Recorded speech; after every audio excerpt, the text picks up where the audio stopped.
Right, this is going to be a video about a few different thermal rifle scope models that are available and in relation to their price brackets and their build quality and features.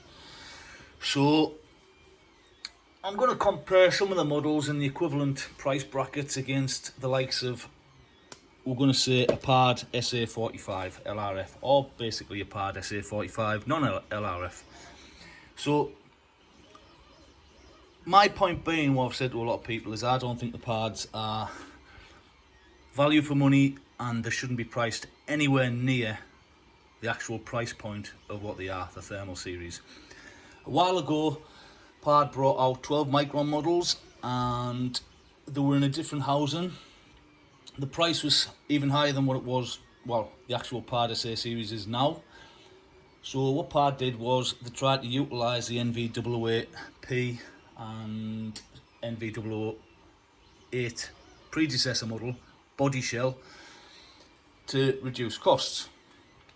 Now the 008, if you look at it, a 008P build, aluminium cast housing, etc., they're a good unit for the money. £800 or say 650, whatever, 600 for a standard version. And the LRF, high resolution, they're a night vision unit, they're not a thermal unit, but for the price bracket, sub £1,000, they're a good value unit. There is other units similar to them in the night vision range that have better quality, image quality, build quality should I say, but they don't have some of the features. But they're all under £1,000, them units, what I'm speaking about, and for the build and the features you get with it, that's great. The performance outweighs the cost. But my point being, with the PARD SA series thermals, they're using the same few $100 housings and, you know, eyeglass, control board, housing, LRF, battery cap, same battery system, same rail as a few $100 unit that's, you know, in a thermal device that they're trying to charge £3,500 for retail. Nowhere near worth that much money. But this is my whole point. I've had a bit of a debate with a few people actually, because some people, well, I've got a little bit of a following, and whatever they say, certain people seem to lap it up. So let me just show you some absolute quality, right? Oozing quality from the box to the proper instruction manual, right, to the proper quality padded case. I know this doesn't speak performance, but it speaks a professional product, right? So what do you get with this? This is a Thermion, and I'm going to go into this a little bit, right? So this is an XQ50 model. You get your battery dock, magnetic eye cup for recoiling rifles, just connects on. It just, you don't have to like sort of screw it on or nothing, it just snaps on because it's magnetic. Extended turret for increasing battery life with an APS-3, USB charger dock, cable, eye cloth, APS-2 batteries, etc. So you're getting all these little bits and accessories with the unit. Then it comes to the actual product itself. So these are retailing at $2,950, right, at the full price. The XQ38 retails at $2,599. All the same features. These have got the same features and build as a Thermion XG, which uses the BEA 12 micron 640 B480 core. It's not available over here, but it's the same build, it's the same unit. The XM series, XQ, XP. I think the XQ offers the best value for money out of all the Thermion range. But we're going to have a look at some things why I think this is a much better designed unit, much better features than competition, and why it's worth the money, and why I wouldn't waste money on a PARD model for a few other reasons out with the build quality and that I'm going to get into. So looking at this, menu function button, silent index and scroll wheel, power APS compartment for your different size battery units to power the device, is one built in. Your speakers housed under there, connects off, and there's a micro USB connection point. Nice diopter adjustment, like I say, that magnetic cup attaches on once you're on the bag to for recoil. If you're using a recoiling rifle, so you're not going to damage your eye. The eye display on these is really good. You can hold it off. I like the eye display on the Thermion models. It's like a nice wide field of view. It's nice punchy in your face. So controls are very easy to get at. Turns the eye display off. Digital mag increases it. Keep it held in. Activates picture in picture. Recording images. If you hold it in, press it once, it'll record. Press again, it'll pause. Hold long press, saves it. So all them common functions are there. Your digital mag, your picture in picture, your record. There, perfect. Focus is on the front. Nice and slick, rubberized grip. Nice lens cap. You know, 50mm lens. Like I say, $2,950 that unit. So I'm going to go into some of the things I like about it. And it's a full magnesium tube design. Really strong, really well built. Benefit of this is you can mount it on low mounts, medium mounts, high mounts, dovetail mounts, weaver mounts, offset mounts. You can get round any, put it on a blazer, anything that's awkward to mount, right? So what's good about it? The build quality, like I say, is brilliant. The image is great, nice punchy image, contrasty image. You've got 3 different gain modes, like in all the Pulsar models: rocks, forest, identify, and hopefully going to be pushing something to bring another slightly lower gain mode into the models if possible. So that's really good image, I think. To one downside, I think some of the new firmware revisions, they've sort of tried to make the units a bit too they've increased the gain a bit too much on some of the models, and so, like for instance on Blackout, on the newer models, you've got to sort of have contrast really down low, 0, brightness up, and you get a lot of in-target detail using that way. You shouldn't have to do that, but they know about it now. So, but when you do, the image quality is superb. So the units are well capable of this sort of thing. You know, I mean, even the crypting is along similar lines. Like the older models, you could have the contrast a bit higher because awareness sensitive, and you know, and the software they were running on, maybe the eye display as well, give you a little bit more. You know, you got what you wanted at a higher contrast setting. This you've got to lower down lower, but that might be because it's running on a slightly older software. You know, gain modes and stuff. So what else do I like about it? So it's got multicolour scalable reticles. A lot of good choice on reticles, really good ones. Most of them, well, all of them, are fully scalable on all the magnification range if picture in picture is activated. So unlike the rest of them, well, other models where you've got might have a picture in picture, it's not true with all the reticles, and this applies to all the reticles on all the magnifications if picture in picture is activated.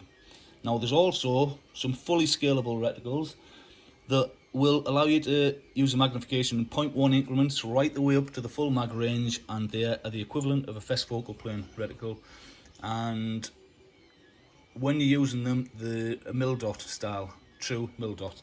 So that's really good.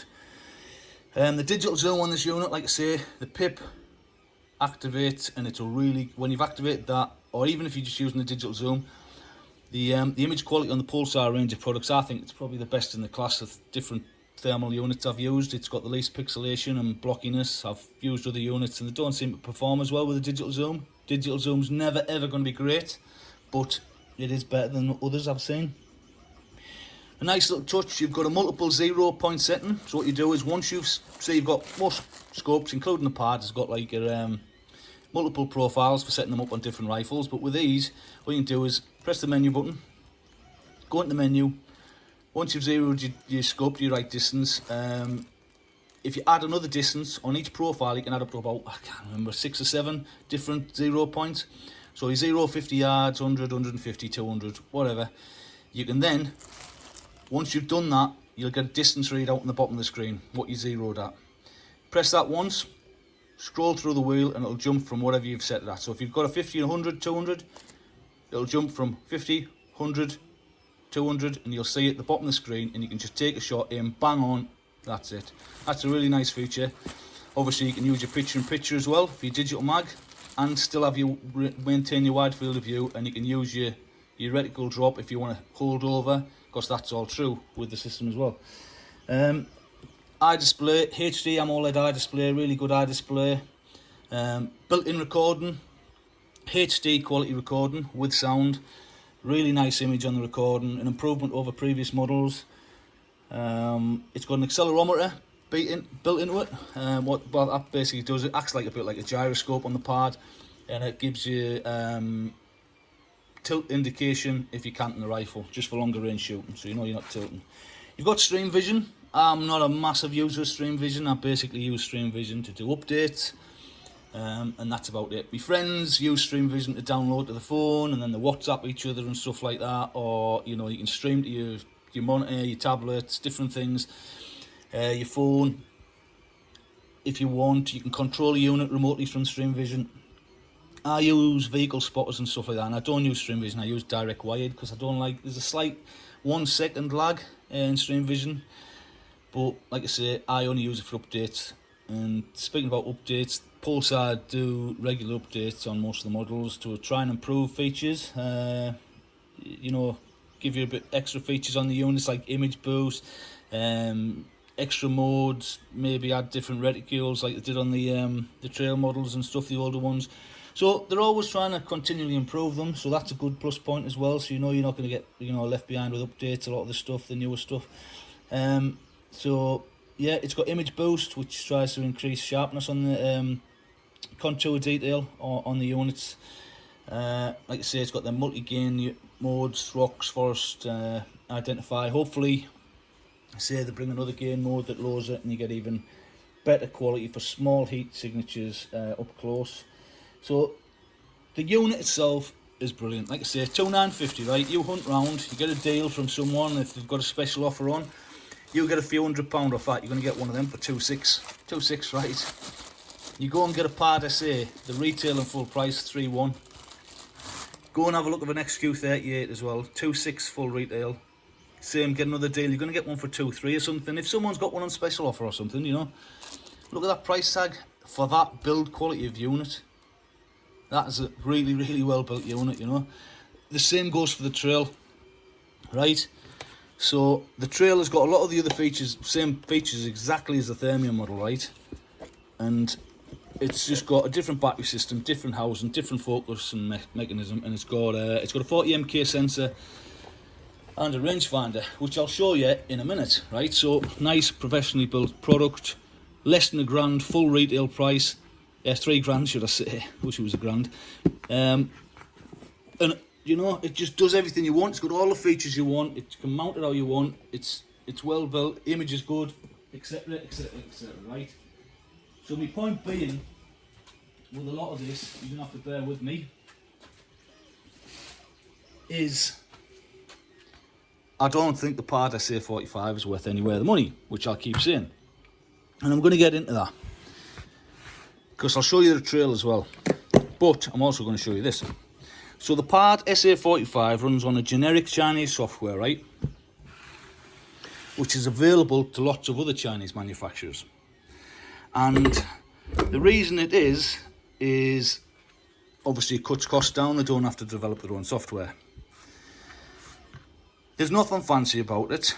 It's okay, the menu system. You get brightness control, contrast, sharpness, picture-in-picture, which isn't true. The reticles aren't relayed to the picture-in-picture.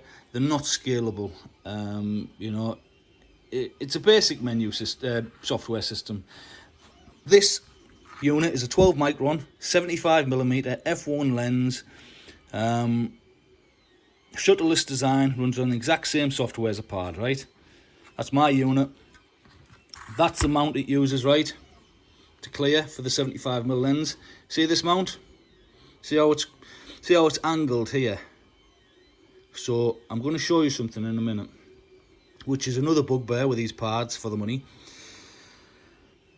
So when the male section, female section interface gets tightened down, that prevents any lateral movement. The way it's designed, right?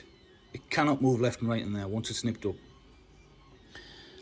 Pulsar, trails, Digisights, etc. all use similar design, right? There you go. That's a QD mount for a Pulsar. You get different mounts on them. Wraiths, a Sightmark Wraith, right? You get different mounts for this. Probably can't see it there, look, see? That stops lateral movement. So let me put this out of work because you've seen that. Now my point was that the software is nothing fancy, and it's absolutely not fancy at all what you're paying your money for. Now let's have a look. Right, so there's your pad, right? It's not an SA, it uses the same housing, same, you know, control board, etc. I'm going to show you some of my point now to indicate what I'm saying. So we'll look at the rail, right? There's the infamous pad rail, right? Does the job. I mean, the double weight cracking unit for the money, it's less than £1,000. But I'll say again, a £3,500 thermal is not worth this sort of money for this build quality. These, if they're over tightened, can stretch very easily, the type of metal they are, and they snap. The mount itself, if you look at it, see this? It's a parallel style mount, right? So what the problem is, you look at that, straight all the way down here. They've drilled, put helicoils in. Most of the time, you don't have issues, but there is a potential. Older models, they only had a few screw holes in the base of here. But look, see, that's not a tight fit. That means you've got some lateral movement in there, which can, when you're zeroing these the units up, what can happen is, a lot of people say, oh, my reticle's over the right, my reticle's over the left. Well, I just leave one of the screws just slightly tight, and I can actually move my reticle over, even though the screws are countersunk. And if it's to the right, I'll move it to the right slightly on the mount, tiny amount, but you can hear there. And you can actually get your reticle dead centre. If you leave your X and Y 0, you can get it nigh on there just by doing that. But if you give this a good knock and they're not tight enough, you can knock it over to the side slightly. So a £3,500 unit, do you want that? Yeah, okay, under £1,000 one, you can get different mounts, but they still don't get around the fact that it's a parallel sort of base, yeah, you know, the rail section. So you're never going to get away from that. So we'll talk about, I'm going to show you my trail actually. Let's show you the trail, right? So I'm going to tell you what I like about the trail. So, Trail 2, how's it different to the old models, right? Right, so you can see it's got the blue power button, so it's a Trail 2 new series. So, these have now got the 40 MK sensor, which allow you to use the unit in, it's designed to be better in poor weather conditions, adverse conditions. I mean, like last 3 nights here, it's been really foggy, murky. I was out last night, shot a few bits, and I didn't need to use identify mode, but identify mode on these units is purely to pull out heat in the worst conditions. You can boost the contrast up if you want a bit, but being that sensor, you get a bit more performance. I like rocks because I think it gives me the most detail, but that mode's there, and the newer unit is designed for that function. So what else is on this unit, right? IPS 7, get an IPS 14, long battery life. It's got a longer eye display than the previous units, the Trail 1s. Some people don't like that. I would say the other ones were more suited to like a bullpup or an air gun that was compact, or like an American style AR style rifle, which that's the type of style they like, but these are designed for European style bolt action rifles. I put a Trail 1 on here, I couldn't get it far enough back. It's got a small dovetail to weaver mount.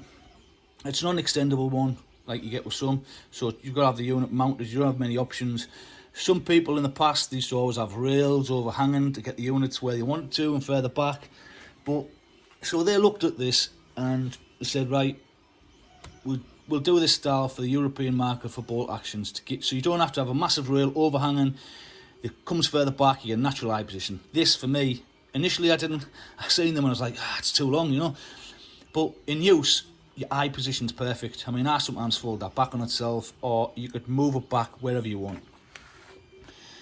The centre housings now are magnesium alloy. The under rail's magnesium alloy. The LRF section's now magnesium alloy. Boot up time's now 3 seconds. You've now got multiple colour palettes, and like I said, you've got all them different scalable reticules, and you've got different colour, the colour palettes, etc. that have been changed on them. Mounts, you've got the standard Weaver rail that comes with it, multiple mount points, quality mount. You can also get a dovetail version of this. You can also get a QD version, really high quality. As I say, look, male-female angled interface, prevents any lateral movement. That attaches to the unit really quick, and it can bring it further down, lower it to the stock and bring it further back, which you wouldn't need with these new style units. What else has it got? It's got a 1,000 meter range of 1,000 meter laser rangefinder, right? So this operates when it's activated. You get picture-in-picture on the screen as well. So activate that. You can press it once for just a single measurement. Keep it pressed in for a second. It'll go on scan mode, continually scanning. The laser is 1,000 meter. Some people say, well, you don't need a 1,000 meter rangefinder. You're not going to be shooting that far, but it's more powerful. So in poor conditions, you know, you've got a more powerful rangefinder that's going to be more reliable. Not only that, it's a horizontal splash, which is going to give you a more accurate reading than the competitor model I'm speaking about. What else has it got? Let me think. Other than the battery system and the actual housing, focus and mechanism, etc., over the Thermion model, it's nigh on identical. 40 MK sensor, different battery system, different housing, different rail options. I do like the trails, and I do like the 1,000 meter rangefinder. I've set this up 50 meters, 50 yards should I say. On my 2-2 rimfire, you're going to have to excuse this. This is a battered old CZ452 rifle. I've had this 20 plus year. It's killed tens of thousands of rabbits, and it's just a workhorse. And I just use me, you know, use the guns. I look after them, but they're a tool to me. So with this at 50 yard zero, all I do is 1 mil dot on the scalable mil dot reticule is 80 yards, 2 is 100. This is with CCI subs. 3 is 3 mil dots is an inch low, 120 yards, and it's absolutely spot on. I use black mode. I use, in the current firmware revision, I use contrast 0 and brightness right up to get the best target detail. You lose a bit of background detail, but you get the target detail in the unit. And look at the quality of that, you know?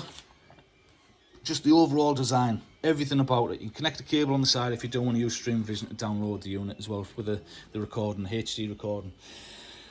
So I really like them, you know. That I'm saying, my point is, these are $3.5 grand. A part SA45 is $3.5 grand and a few $100 unit housing. The build quality is not in the same league. Now I'm just going to put this out the way and show you something again. So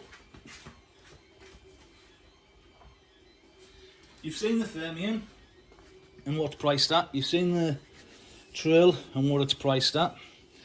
And you've seen, say for instance, that's your night vision scopes, right? We'll divert a bit off thermals. Look at them two models, right?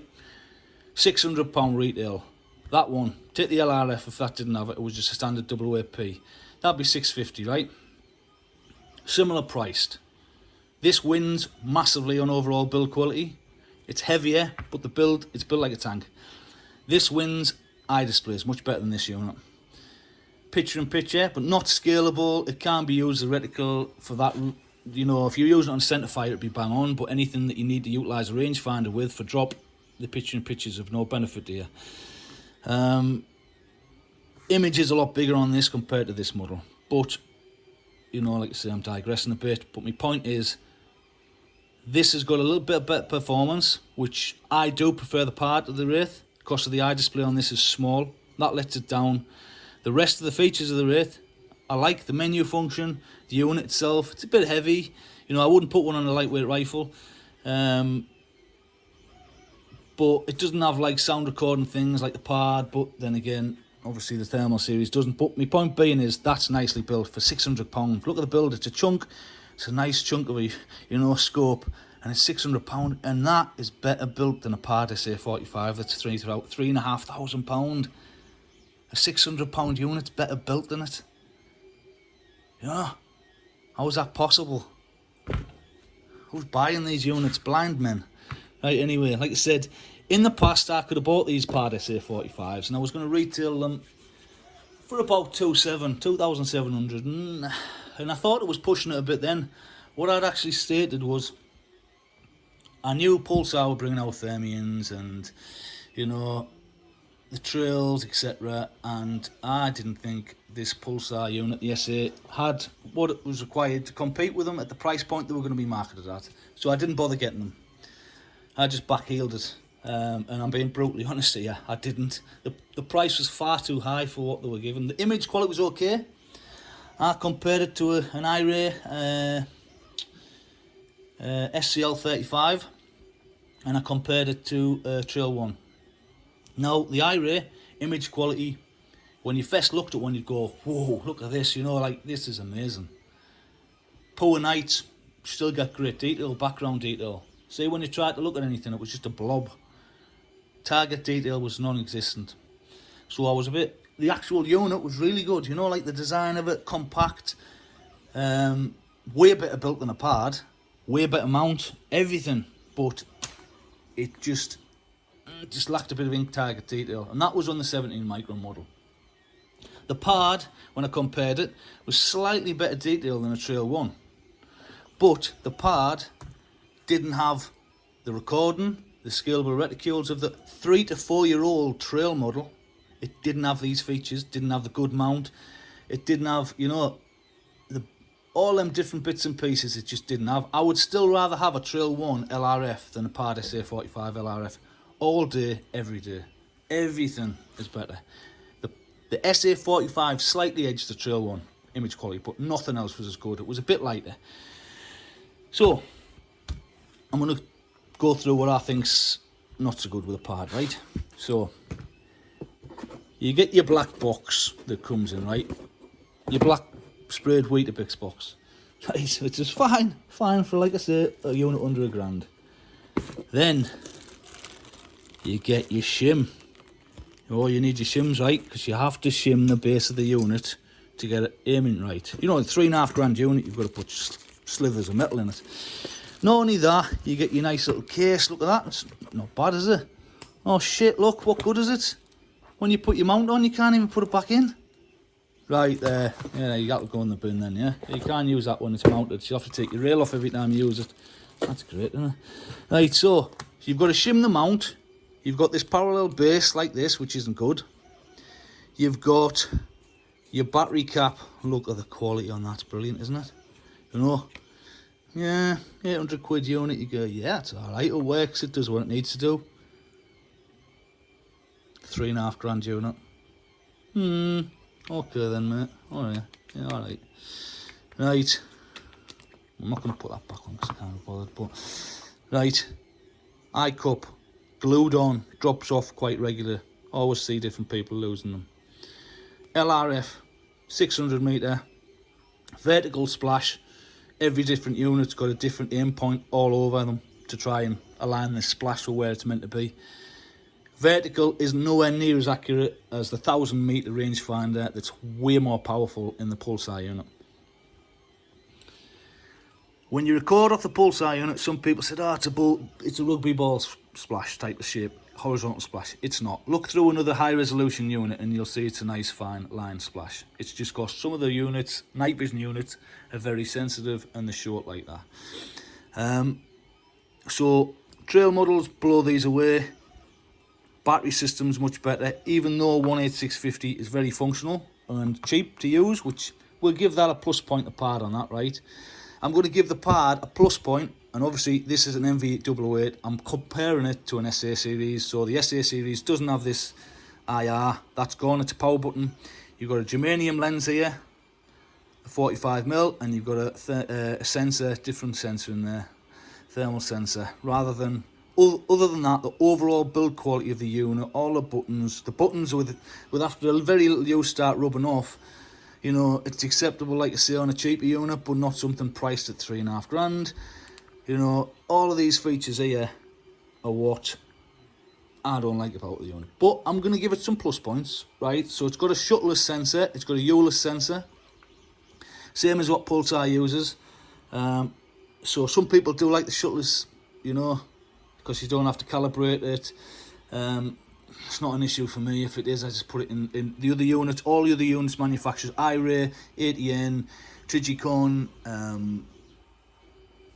Hick, all them type of units, all use shuttle sensors, Pulsar. But if it floats your boat, you can just put in semi-auto, or you can just get a shuttlerless one, whatever really appeals to you. So another good thing about it, it's compact size, right? So it's tiny little unit, nice and lightweight, ideal for air guns. It's smaller footprint, but the downside of that being, you can't get it far enough back, certain positions to talk with to get it where you want.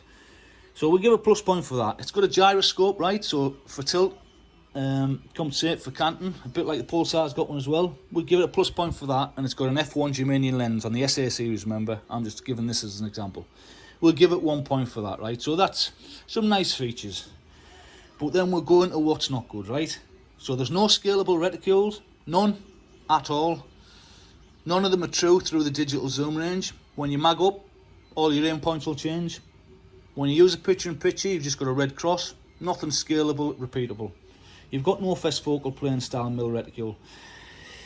So, build quality, it's alright. I don't mind it, you don't have issues, but it's not alright for £3.5 unit, you know? For something under £1,000 it is, not for £3.5. I keep saying this, right? Mount design, like I said, don't like. Poor mount. It's got no recording, no ability to record, no ability to record sound. It's got a video out. Like I say, Rangefinder is totally different to the trail models. It's got the generic Chinese software like I showed you previously on the other unit I've got there. So it's not like a dedicated purpose-built software, it's just something they went to market with and pulled off another producer. So that is my gripe with the Pard SA45. Yeah, this is a double weight, we know. But my gripe with the Pard is it's massively overpriced. If it was marketed at £2.5, £2 I'd say, yeah, you know, it'll sell at that price range. It's alright, performance isn't bad. It's got a rangefinder, it's compact design, okay. The overall build isn't flipping astonishing, not by any way or means. Instructions, case, everything about it, battery cap, all them bits and features, no recording, all the rest of the stuff I've just told you about. It's not worth £3.5. When you can go out and buy a Trail 2 for the exact same money, with miles more features, with miles better build, with miles better mounts, who in the right mind would go and buy one? You know, a madman. Anyway, that's me point, right? That's me point for all these Pard SA45s. Nice little units, about £1.5 too much money. Like I say, I could have stocked them, I could have sold them, and I never. If you want one, I'll sell you one. Would you want to buy one after I've said all this? Maybe, if you want to put it on like an FX Wildcat or something like that, or a Bullpup Impact or something, you know. Cracking little units for that. But still massively overpriced again. And in the future, not so distant future should I say, there will be models by Hick. So Hick will be producing a rifle scope model. It's handheld, it's a rifle scope as well, or a spotting monocular, and it's front mounted. Hick build their own sensors, as do iRay Guide. So the pricing on a Hick will probably be it'll be well under £1. Under a grand less than what a Pard SA will be equivalent, you know. So you've got to factor that in. And the Hick sensors are pretty good. I mean, the spotters have made a bit of a boo-boo with a bit of a home goal with the integrated battery systems like a lot of them use, because that fails out with your 3-year warranty or whatever warranty you get with them. You sort of like trying to send units off or trying to get them fixed, to get them replaced. Maybe when it's discontinued, you might not be able to, you know. Who knows if there's a new model with a new battery system. So you risk that if you can replace the batteries. But beside that, the Hick sensors are okay. There's nothing wrong with them at all. They're very competitive, and they'll probably bring out this rifle scope in next year. So you go and buy a Pard for £3,100 for a basic one, right? Not the LRF. when they bring this off, it's going to cane your pricing of a unit. You're going to be lucky to get 50% of your unit price back. You know, the residual value on these sort of units from like non-top tier producers is poor, very poor, right? Everything would probably have to go back to Poland if there's an issue, and it's just a nightmare with high-end products getting them back, right? So not only that, so that's a competition I think that's coming hick, you know, so the rifle scopes, so that'll cane the market. But you've also got to factor in, look at some of the trail models now, right? The older trail ones, I'd get one out now and show you, right, but it's all away, so I can't. But the older trail models, the residual value on them, it's obscene. So there's lads still selling them. When they first came out, 2,950, right? And lads selling them for 2 or 2-3, you know, and they're getting the money for them. They've had 3-4 years use out of them. They're losing 500-700 quid, you know, a pound on a unit after all that use. That shows you that Pulsar's got a good residual value. So you've got that as well. So I can't understand why anyone would go and buy an SA45, right? Apart from a blind man or someone, well, someone who doesn't have a clue about money. You know the old saying, fools and the money is soon parted. So I can't understand why someone would pay that amount of money for one. They're not worth it. So anyway, there you go. There's quite a few people on a few different forums that seem to follow the leader, you know what I mean? Follow the Pied Piper, and certain fan clubs for certain products, you know. And people won't have it. They think you're biased towards something. But nah, if I wouldn't use it, I'm not going to, like, as in, pay that money myself. I'm not going to sell someone for that money. Because there's a lot better.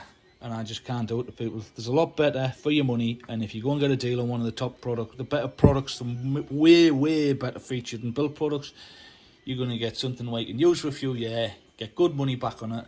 It's got all them features and it's well built. That's my point anyway. So could have stocked them, never. Over and out.